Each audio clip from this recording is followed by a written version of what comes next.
Good evening and welcome to the Kuhn Academy for this installment of AP Government, where we're building responsible voters one video at a time. And we're taking you back in time today for one of the most important concepts of the whole course. And our guest today is former Supreme Court Justice Sandra Day O'Connor. Welcome. Oh, thank you, Mr. Kuhn. I'm delighted to be here. I understand that your students and Mrs. Bonadies students are regular listeners on the Kuhn Academy. So welcome, students. As the first woman nominated to the Supreme Court and on the Supreme Court and now retired, it's one of my big goals to promote education of the courts. So students, please feel free to look at my website, ourcourts.org, for more information. Again, I'm delighted to be here and hope I can provide some illumination onto incorporation. All right, Ms. O'Connor, this is a cartoon from a case after you have been on the court involving Mayor Daley, governor of Chicago here, and our famous Minuteman statue over there in Concord, Massachusetts. All right, so let's see if our students can answer this question here from the perspective of the cartoon. We're going to have them pause their videos here as they read. And if you would like to share your answer with us for that cartoon, what would you think it is? Yes, I'd be glad to share my answer. And the answer is A, the city of Chicago must follow the Second Amendment. I'll let you speak more to the students as well, but I know this has always been, this was after I was on the court. As a matter of fact, when I was on the court, we didn't look at the Second Amendment. The last time we had looked at it was 1939 in the U.S. versus Miller, but this is a tricky one for us. All right, very good. And our next question, we're going to skip over that opinion question. They'll probably talk about that in class a little bit, Mr. Butler, about the Second Amendment. But when the framers wrote the First Amendment and the other amendments in the Bill of Rights, we want to know what their original intention was. Why did these amendments get written in the first place here, Ms. O'Connor? Would you like me to give the answer now? I have the students paused, or shall I just go ahead with the answer? And that would be C, to protect individuals from the federal government. I think it's very confusing. A lot of people think it was to prohibit state actions. However, the Bill of Rights did not do that.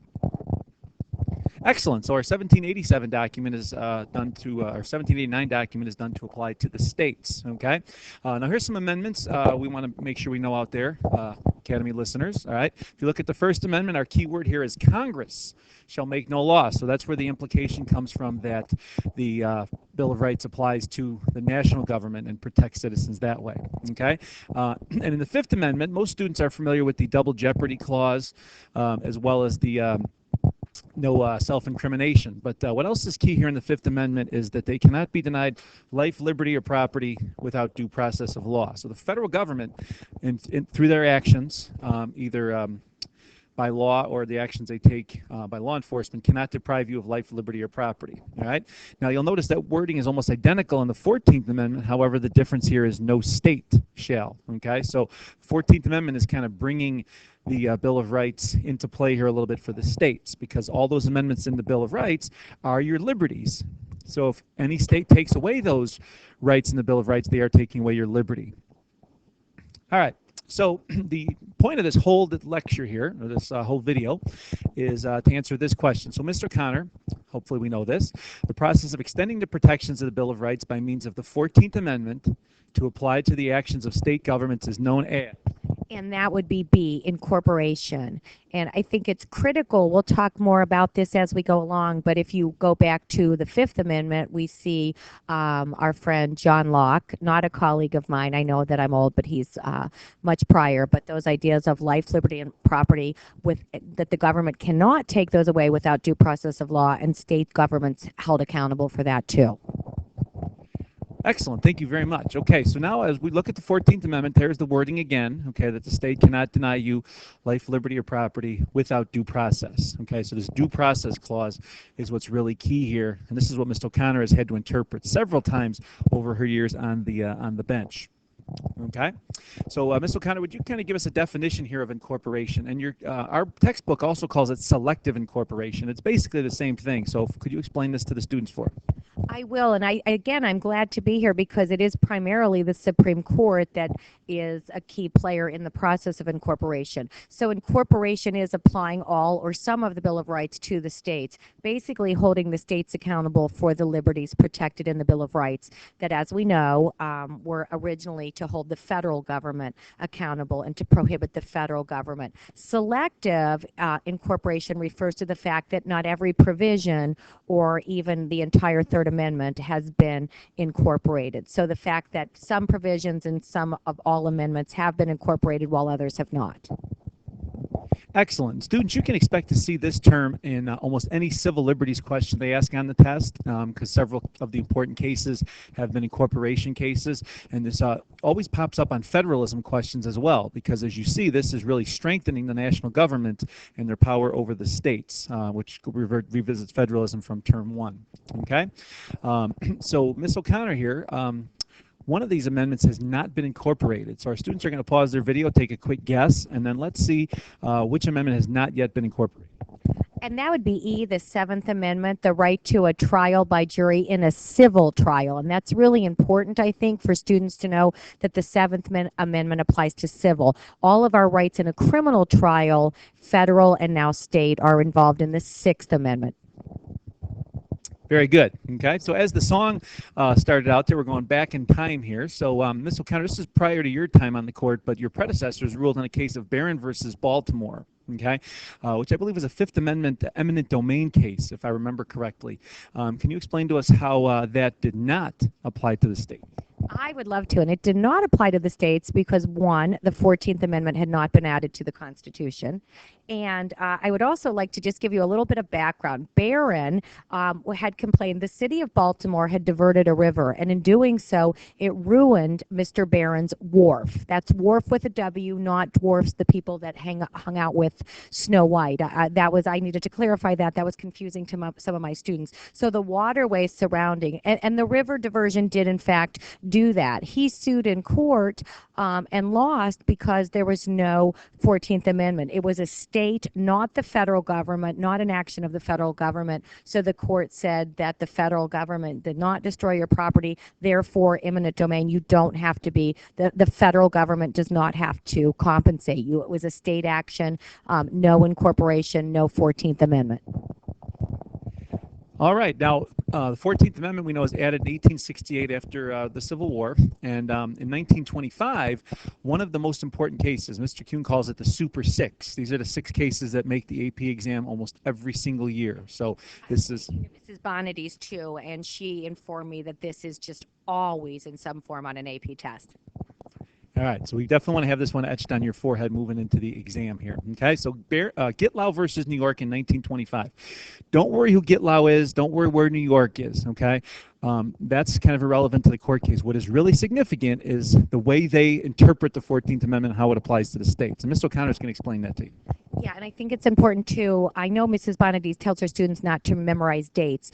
You don't have to memorize a date, but the date is important here because this is following the 14th Amendment. Gitlo was accused of distributing material, seditious material and anarchist material. And I should point out this is World War I.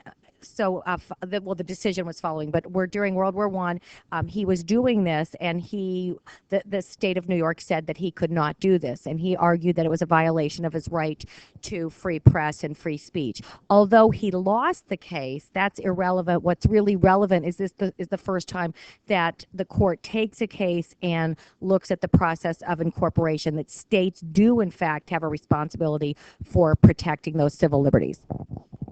All right, now a little review here from the last chapter we just finished with here.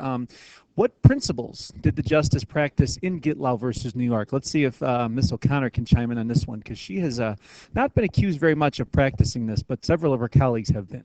Yes, this is definitely something that I'm not accused of, but this would be an example of judicial activism.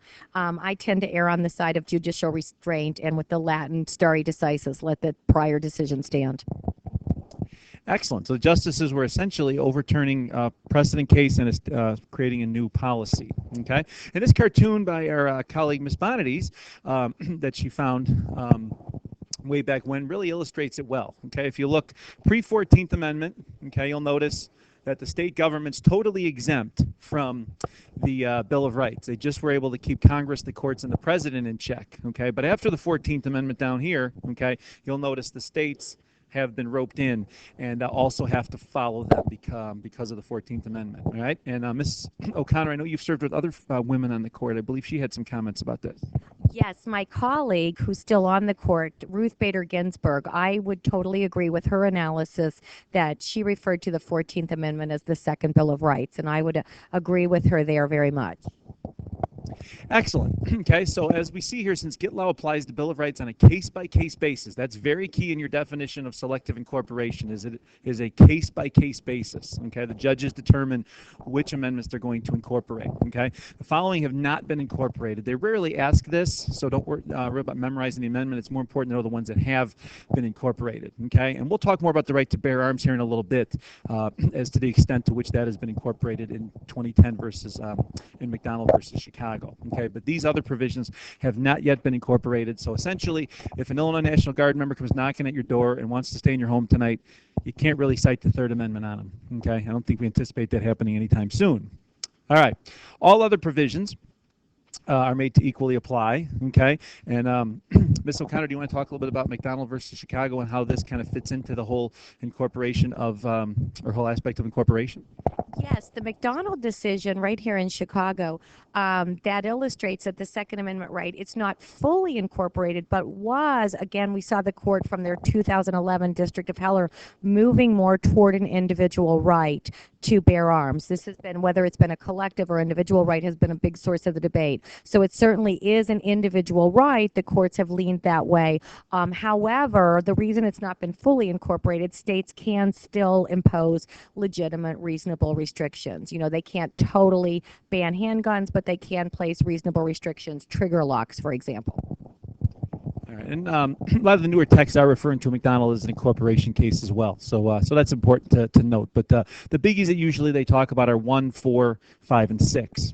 Okay, so to wrap things up here, we're going to kind of make a little analogy here. This is something that came to my head when I was playing with my kids way back when and looking at their dollhouse and saying, what a perfect way to illustrate selective incorporation. So if you think of the federal government as being upstairs in the dollhouse, and then here are our 8 applicable amendments in the Bill of Rights. 9 and 10 really kind of don't really apply as far as individual rights to the people. And then here's your 14th Amendment due process clause, which is the staircase, okay, which would help bring those amendments downstairs so they now apply to the states, okay? So as Gitlo versus New York was written, that made the First Amendment free speech apply, okay? We talked about McDonald versus Chicago, okay? That has been brought downstairs as well, okay? The big Fourth Amendment case to know is what is called Mapp versus Ohio. Okay, Mapp versus Ohio incorporated what's called the exclusionary rule. We'll talk a lot about that this week. Okay, most aspects of the Fifth Amendment have come downstairs. Okay, and are applicable to the states. Miranda versus Arizona kind of loosely fits into that category.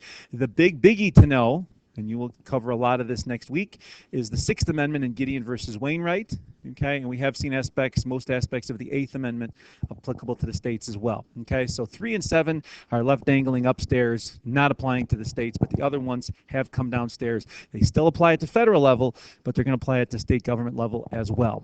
Okay, so we'll take your questions in class tomorrow. Thank you so much for listening, and Ms. O'Connor, thank you very much for attending today. You have any parting words for our great students out there? Thank you so much for inviting me today. I would love the opportunity to visit your classrooms next week if I have the opportunity prior to your spring break. Thank you. All right, thanks for listening to the Kuhn Academy, where we're building responsible voters one video at a time.